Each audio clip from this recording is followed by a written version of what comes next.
আসসালামু আলাইকুম সবাইকে। কেমন আছো তোমরা সবাই? আশা করছি তোমরা যে যেখান থেকে আমার আজকের এই ভিডিওটা দেখছো তোমরা সকলে অনেক ভালো আছো, সুস্থ আছো, আনন্দে আছো। আর তোমাদের জন্য রইল আমার অন্তর থেকে অনেক অনেক ভালোবাসা। আর মহান আল্লাহর কাছেই প্রার্থনা করি তোমরা যে যেখানে থাকো ভালো থাকো, সুস্থ থাকো, নিরাপদে থাকো।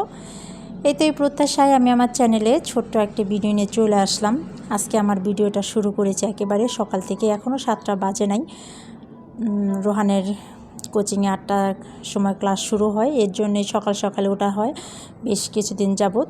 ও নাস্তা খেয়ে যাবে বলতেছে, আর ওর নাস্তাটা একটু তাড়াতাড়ি বানাতে হয়, কারণ ও আস্তে আস্তে খেতে পারে, তাড়াতাড়ি খেতে পারে না, আস্তে আস্তেই খায়। সেই জন্য একটু সময় নিয়ে নাস্তাটা দিতে হয় যাতে কোচিংয়ে সময় মতো যেতে পারে।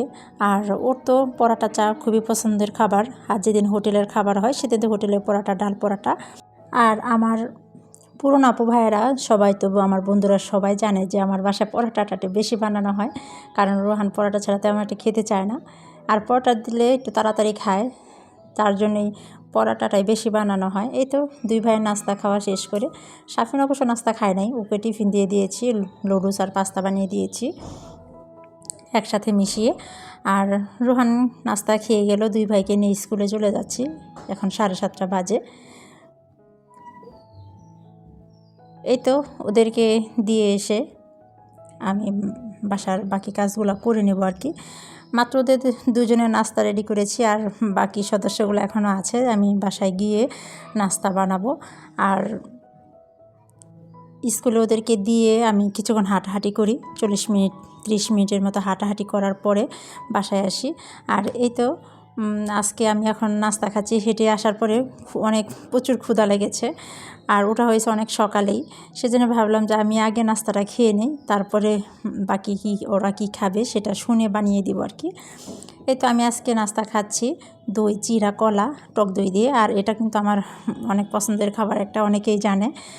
আমি টক দই দিয়ে চিরা কলা দিয়ে নাস্তা খাচ্ছি সকাল সকালে। আজকে পেটটা ঠান্ডা করে নিলাম। আর এদিকে কালকে রাত্রে বাদাম নিয়ে আসছিল, একদম ছোলা আর কি, পরিষ্কার করা বাদাম, 1 কেজির মতো বাদাম নিয়ে আসছে, সেটাই ভাজি করে নিচ্ছি। ভাবলাম যে যখন একটু অবসর আছি তাহলে এই কাজগুলো সেরে নিই, পরে রান্নার কাজে চলে যাবে। এর মধ্যে বাকি এদের সবার নাস্তা খাওয়া শেষ। আর এতে এটা নিয়ে আসছে তিল ভাজি আর বাদাম, এটা নাকি একসাথে ভাজি করে রাখবে। এটা নাকি খেলে অনেক উপকার হাড়ের জন্য, হজমের জন্য নাকি অনেক উপকার, সেই জন্য নিয়ে আসছে আর কি। আর এদিকে আমি দুপুরে রান্নার আয়োজন শুরু করে দিয়েছি আর কি। আজকে ভাজি করব, আর ডাল রান্না করেছি, আর মাছ রান্না করব। মাছটা এক চুলায় ভাজি করে নিচ্ছে, আর এক চুলায় ভাজি হচ্ছে। যাই হোক, বেশ কিছুদিন যাবৎ আমাদের মোটামুটিভাবে গ্যাস থাকতেছে, আমরা একটু স্বস্তি পাচ্ছি। জানি না রমজানের সময় কি হবে। বেশিরভাগই রমজানের সময় আমাদের গ্যাস থাকে না। এবার দেখি আল্লাহর রহমতে আল্লাহ কি করে, আমাদের কপালে কি রাখছে।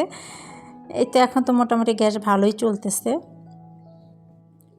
আর এই তো ভাজিটা প্রায় হয়ে আসছে, আর এদিকে আমি তরকারিটা ভাজি করে নিচ্ছি। আজকে কষিয়ে রান্না করব না, আজকে ভাজি করতেছি। এখানে সবজি দিয়েছি, বিচি সহ সিম দিয়েছি, বেগুন, আলু, আর কহি ছিল একটা, কহি দিয়ে মিশিয়ে আজকে মাছ দিয়ে রান্না করব। এভাবে রান্না করলে কিন্তু বেশ ভালোই লাগে। আর তো গরম তো মোটামুটি ভালোই পড়ে গিয়েছে, অনেকটাই গরম পড়ে গিয়েছে। এখন তো দিনের বেলা প্রচণ্ড রোদ, শীত তো নাই। আর এখন কিন্তু ঝোল তরকারি কিন্তু খেতে ভালোই লাগবে এই গরমের মধ্যে।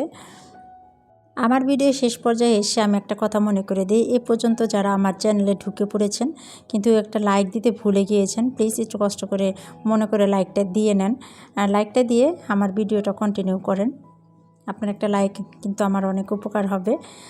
আর আমার চ্যানেলে যারা নতুন আসতেছেন, যারা আমাকে নতুন সাবস্ক্রাইব করতেছেন, আমিও তাদেরকে রিকোয়েস্ট করব, অনুরোধ করব, আপনারা মিনিমাম কয়েক ঘন্টা অপেক্ষা করবেন। কয়েক ঘন্টা পরে আমি চলে যাব আপনাদের কাছে। কিন্তু সাথে সাথে করে দিলে দেখা যাবে যে আপনিও আপনার চ্যানেলেও যেটা সমস্যা হবে আমারটাও সমস্যা হবে, দুজনের সাবস্ক্রাইব একটাও থাকবে না। সেজন্য একটু দেরি করবেন, একটু অপেক্ষা করবেন।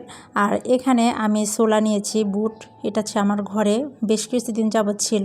এটা না নষ্ট হয়ে যাচ্ছিল, ভাবলাম যে নষ্ট করে ফেলে দিয়ে লাভ কি, রোজা তো সামনে আসতেছে, তাহলে এটা আমি ধুয়ে পরিষ্কার করে সিদ্ধ করে রেখে দিই ফ্রিজে। এখানে 2.5 কেজির মতো ছোলা আসতে আমাদের রোজার মাসটা আলহামদুলিল্লাহ চলে যাবে। যাই হোক, নষ্ট না করে সিদ্ধ করে ফ্রিজে রেখে দিব। আর আজকে এই পর্যন্তই, ভিডিওটা আর বাড়াবো না। তোমরা সবাই ভালো থাকবে, সুস্থ থাকবে, সবাই নিরাপদে থাকবে, এই প্রত্যাশায় আমি আমার ভিডিওটা এখানে শেষ করব। আসসালামু আলাইকুম সবাইকে। আল্লাহ হাফেজ।